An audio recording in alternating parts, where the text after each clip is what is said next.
एक डॉक्टर थे, नाम था मिस्टर चड्डा। लगभग 50 वर्ष की उम्र थी। मिस्टर चड्डा बहुत सुंदर थे। चूंकि डॉक्टर थे, जिंदगी कैसे जीनी है, क्या खाना है क्या नहीं खाना, अपने आप को फिट रखते थे, सुंदर थे, मेंटेन रखते थे अपने आप को। उनका एक बेटा भी था, नाम था देवांश चड्डा। बड़े सुंदर ढंग से अपना जीवन यापन करते थे। मिस्टर चड्डा की अपनी स्वयं की क्लिनिक थी। मरीज आते थे और वो उनका इलाज करते थे। जाने माने डॉक्टर थे, अच्छी कोटि के डॉक्टर थे। पेशेंट को देख लेते थे तो उसका उपचार करके ही छोड़ते थे, और मरते हुए पेशेंट को भी, मरीज को भी वो बचा लेते थे। इतनी बढ़िया दवाई थी, इतना बढ़िया उनका व्यवहार था।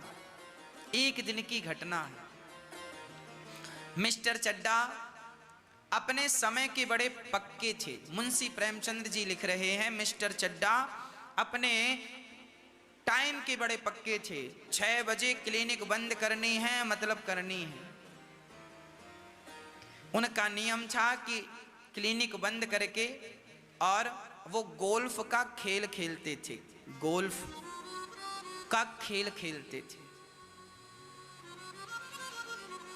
अभी मिस्टर चड्डा अपनी दुकान का शटर गिरा ही रहे थे कि एक बूढ़ा सा व्यक्ति, सिर पे पगड़ी, फटा सा कुर्ता, फटी सी धोती, नंगे पांव, उसकी गोद में 8 वर्ष का एक नन्हा सा बालक था।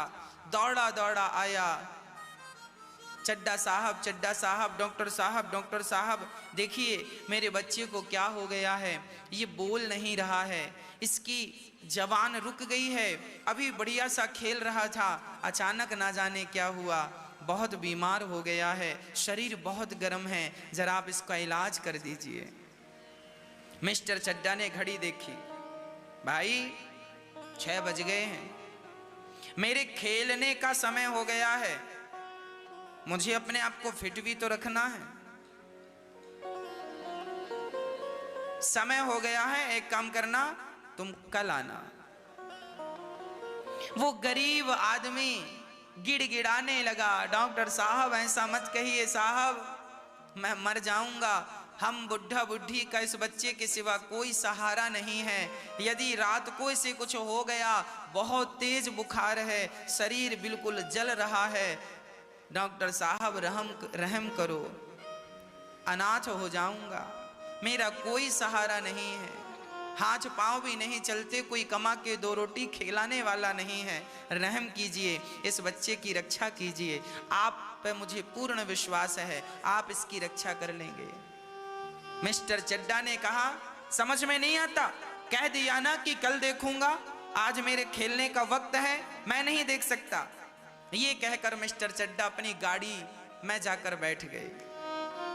वो बूढ़ा व्यक्ति बच्चे को लेकर गिड़गिड़ाता रहा, डॉक्टर साहब रुकिए, ये देखिए इसकी हालत देखिए, पता नहीं रात भर में क्या हो जाएगा। और वो गिड़गिड़ाता रहा, रोता रहा, पर मिस्टर चड्डा, डॉक्टर साहब अपनी गाड़ी पे बैठकर वहां से चल पड़े। वो बूढ़ा फिर भी गाड़ी की ओर एक टकटकी लगाकर देखता रहा कि शायद इनका हृदय पिघल जाए, शायद ये मेरे बच्चे की रक्षा करने आ जाए, शायद मेरे बच्चे की जान बच जाए, पर डॉक्टर साहब नहीं आए। मिस्टर चड्डा अपने घर की ओर रवाना हो गए। ये बूढ़ा व्यक्ति अपने बच्चे को लेकर वापस घर गया और उस रात उस बच्चे ने दम तोड़ दिया। सही वक्त में उसे इलाज मिल जाता तो शायद उसकी जान बच जाती, पर मिस्टर चड्डा को तो गोल्फ का खेल खेलना था, समय के बड़े पक्के थे। उन्होंने कह दिया था कल आना, पर शायद वो छोटा सा बच्चा कल देख ना पाया, उसके जीवन का, उस बुढ़ा और बुढ़ी के जीवन का वो चिराग सदा सदा के लिए बुझ गया। समय गुजरा, मिस्टर चड्डा का बेटा था, आज उसकी 20 वर्ष पूरे हो गए थे और आज उसके 20 वर्ष जीवन के हो गए। 20वां जन्मोत्सव चल रहा था। मिस्टर चड्डा ने बड़ी सी पार्टी दी। डॉक्टर साहब हैं, पैसे वाले हैं, बड़े लोग हैं और अमीर लोगों के ख्याल अलग हैं। बड़ी पार्टी दी। मुंशी प्रेमचंद्र बढ़िया लिख रहे हैं कि मिस्टर चड्डा ने बड़ी सुंदर पार्टी दी। सब अमीरों को बुलाया, आज मेरे बेटे का जन्मदिन है, आओ। बड़ी बड़ी पार्टियां, बड़े सुंदर तरीके से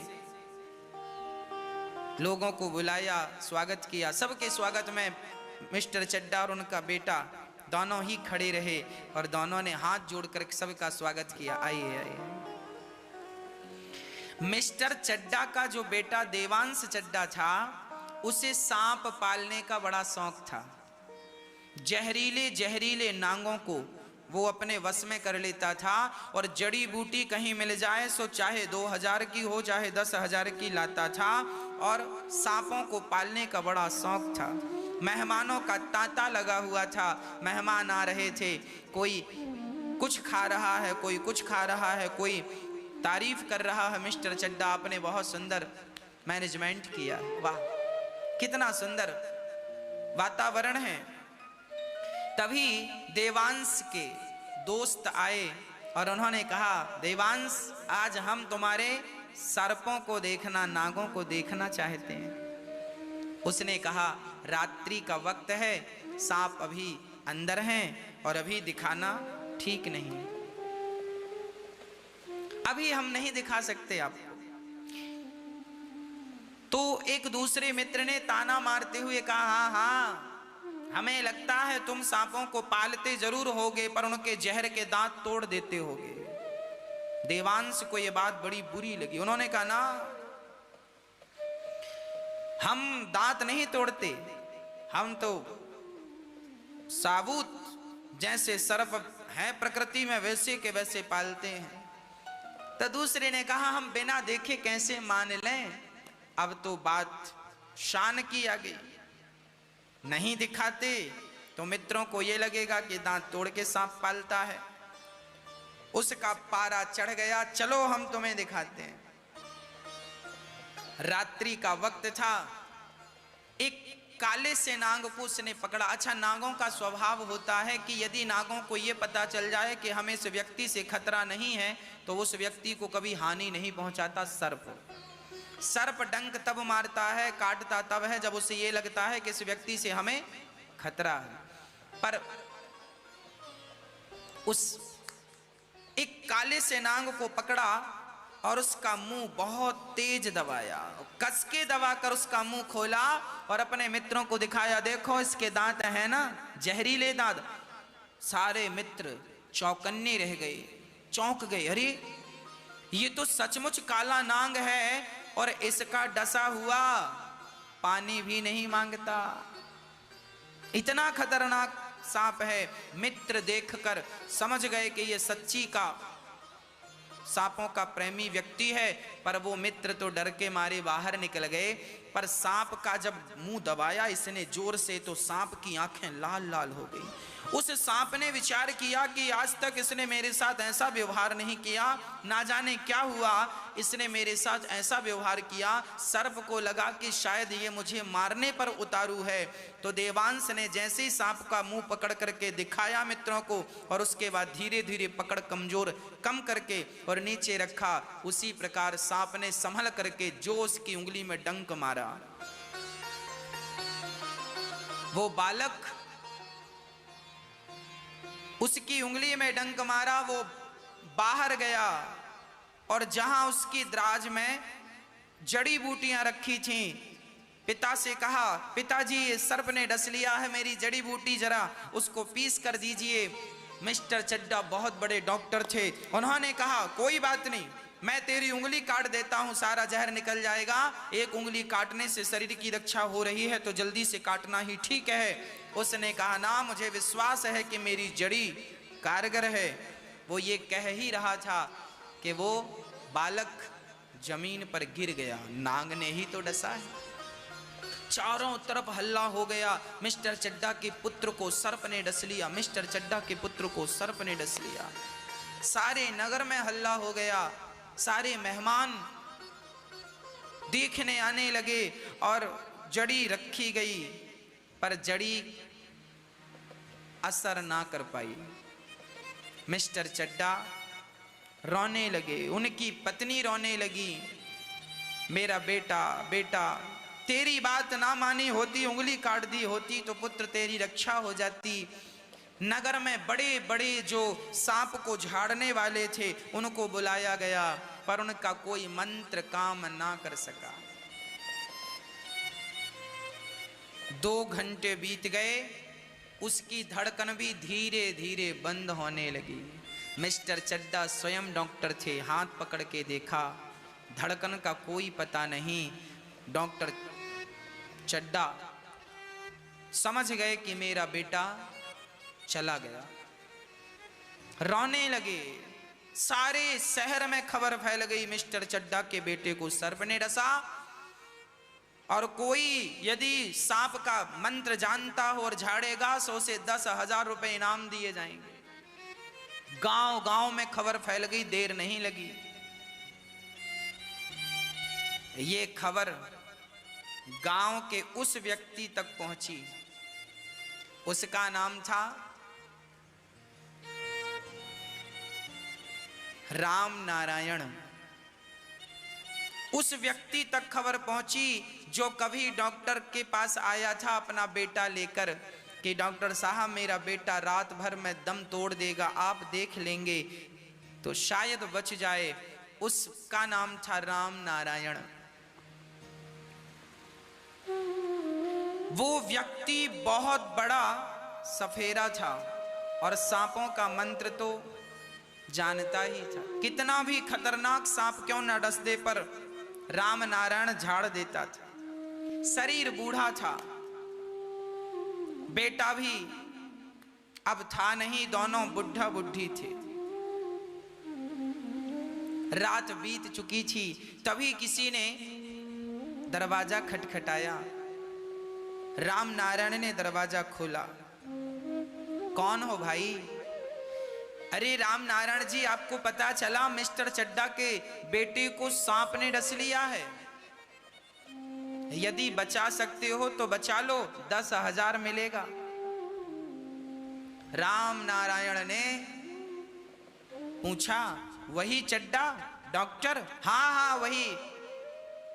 राम नारायण बोले, मरे उसका बेटा, मैं काहे जाऊं? मेरा बेटा तड़प रहा था, मैं चिल्ला रहा था, हुजूर बचाइए मेरे बेटे को, बचाइए, उनको खेल खेलना था, मेरे बेटे की रक्षा उन्होंने नहीं की, अब मैं क्यों जाऊं उनके बेटे की रक्षा करने? मैं नहीं जाता। किवाड़ बंद कर लिया। तभी उनकी बूढ़ी सी पत्नी बोली, अजी क्या हुआ, क्यों बड़बड़ा रहे हो? अरे भाग्यवान, तुम्हें क्या बताऊं, जब खुद पे मुसीबत आती है ना तब पता चलता है कि मुसीबत क्या होती है। दूसरों की मुसीबत तो कोई जान छोड़ी पड़ती है। बड़े लोगों के बड़े ख्याल हैं, इंसान कीड़े मकोड़ों की तरह मरता रहता है, ये अपने खेल को नहीं छोड़ते। मैं नहीं जाने वाला। पत्नी बोली, कहाँ नहीं जाओगे, ये तो बताओ बात क्या है? बुढ़िया ने पूछा तो राम नारायण ने कहा, वो मिस्टर चड्डा है ना? हाँ हाँ, मैं बेटे को लेकर गया था, डॉक्टर साहब देख लो देख लो, नहीं देखा उन्होंने, अब तो मेरा बेटा चला ही गया। तो पत्नी ने कहा, उनके बेटे को क्या हुआ? बोले, उनके बेटे को सांप ने डस लिया है, और ये बहुत बड़े झाड़ने वाले थे, ये चाहते तो जान बच सकती थी। पत्नी ने उनकी ओर मुस्कुराते हुए देखा और कहा, जो आपको अच्छा लगे सो कीजिएगा, पर रात हो गई है, जाना है सो जाइए, सोना है सो सोइए। राम नारायण बोला, आग लगे मिस्टर चड्डा के घर में, मैं काहे जाऊं, मेरे बेटे को उसने देखा तक नहीं पलट करके कैसा है, मेरे अंदर भी आग जल रही है, उस मिस्टर चड्डा के कारण मेरा बेटा मर गया, सही वक्त पे दवाई दे देता तो मेरा बेटा जिंदा रहता।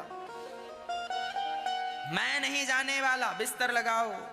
बुढ़िया ने बिस्तर लगाया, दोनों आराम करने लग गए। पर राम नारायण करवट बदलते रहे, इन्हें नींद ना आई। मुंशी प्रेमचंद्र जी लिख रहे हैं, मुंशी प्रेमचंद्र जी लिख रहे हैं, ये कभी इस करवट पे जाएं, कभी इस करवट पे जाएं। थोड़ी देर बाद उठकर बैठ गए तो बुढ़िया भी बैठ गई।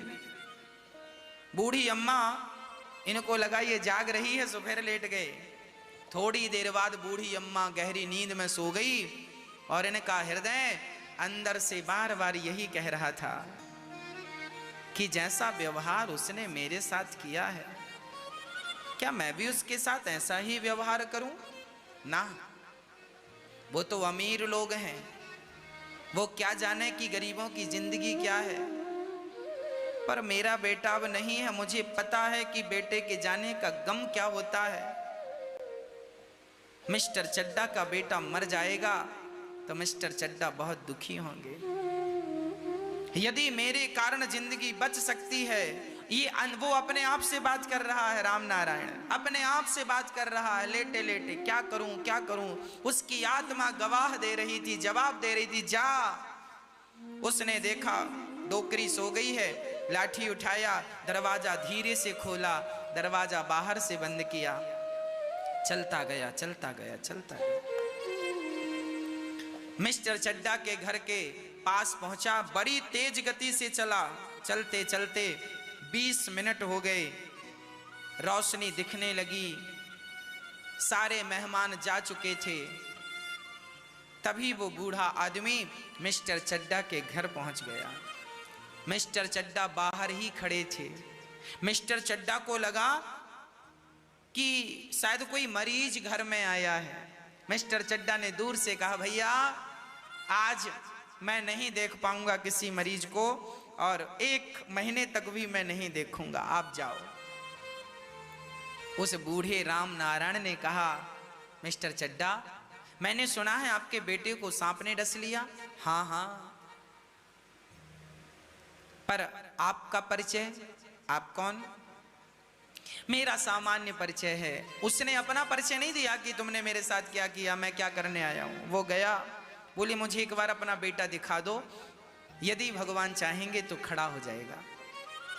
गए, राम नारायण नब्ज पकड़ी। चड्डा, घबराने की जरूरत नहीं, सांप बहुत जहरीला था, पर फिर भी अभी इसके प्राण शेष हैं। पानी भरवा भरवा करके उसे ठंडे पानी से नहलाया, और जो मंत्र पढ़ा, इसका जीवन का जो अनुभव था, मंत्र पढ़ा, मंत्र पढ़ पढ़ के सारा जहर उतार दिया। और मिस्टर चड्डा का बेटा देखते ही देखते उठ करके बैठ गया। अब बेटा बैठा, सारे लोग बच्चे को गले लगाने में, खुशियां मनाने में व्यस्त थे। तब तक नारायण को, राम नारायण जी को समय मिला, तुरंत भाग गए घर और दरवाजा खोलकर ज्यों की त्यों सो गए।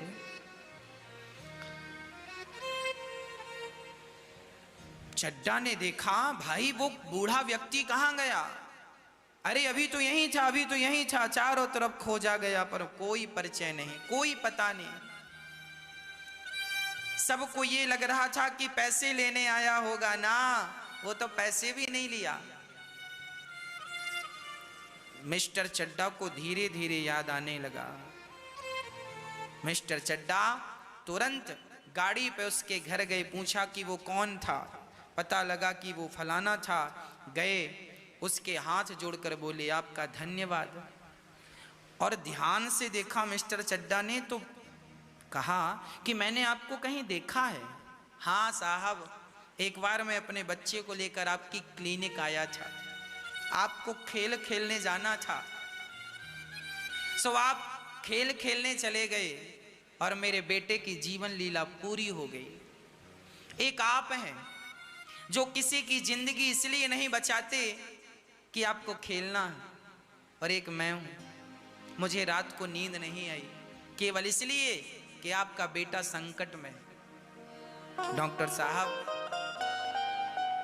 यदि ईश्वर ने आपको कोई गुण दिया है, कोई योग्यता दी है, और यदि आपका वो गुण, आपका वो टैलेंट, आपकी वो योग्यता किसी की जान बचाने के काम आ जाए, तो समझ लेना कि आपकी वो विद्या फलीभूत हो गई। और आपकी विद्या किसी के काम ना आए तो केवल भार है, बोझा लेके घूम रहे हो, ये केवल भार है, बोझ है। बस मेरी माँ डॉक्टर साहब की आंखों में झरझर आंसू गिर रहे थे। मैं आपका किस मुंह से शुक्रिया अदा करूं, किस मुंह से धन्यवाद दूं। जिस डॉक्टर ने इनके बेटे की जान नहीं बचाई, वो बिना बुलाए आधी रात को इनके बेटे की जान। इंसानियत कभी ना भुलाइएगा, कभी ना भुलाइएगा। मुंशी प्रेमचंद्र इस कहानी के पीछे यही कहना चाहते हैं, किसी भी हाल में, किसी भी स्थिति में, किसी भी परिस्थिति में आप अपनी इंसानियत का परिचय देना मत भूलिएगा,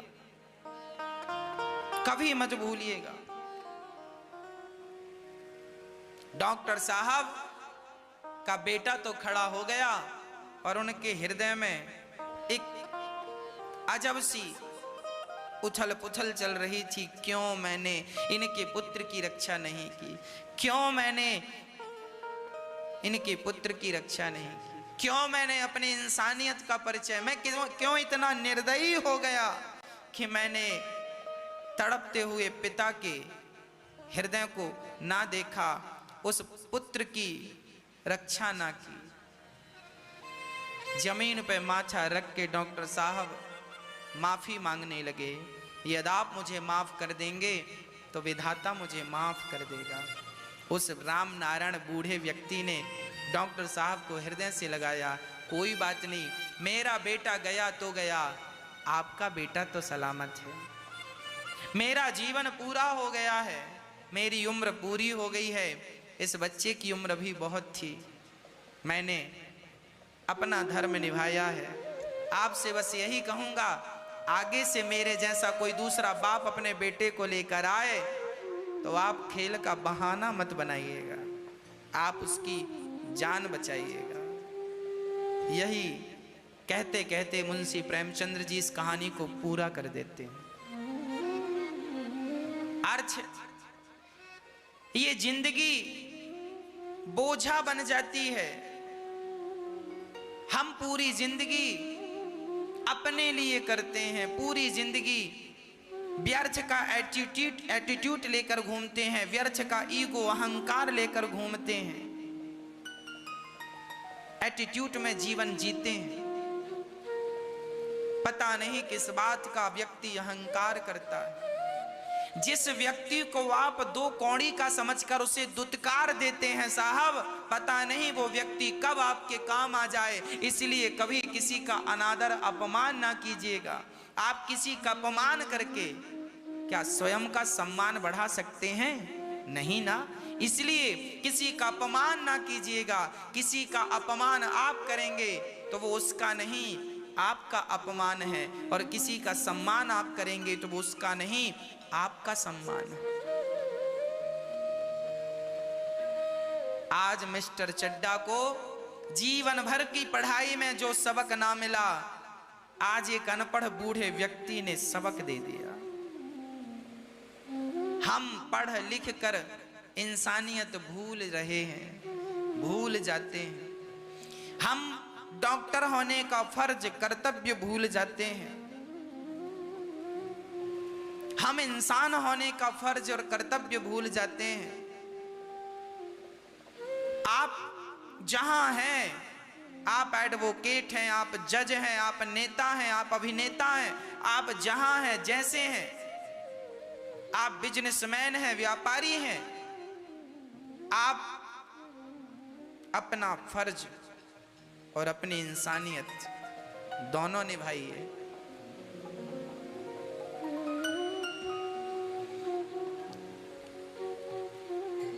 श्री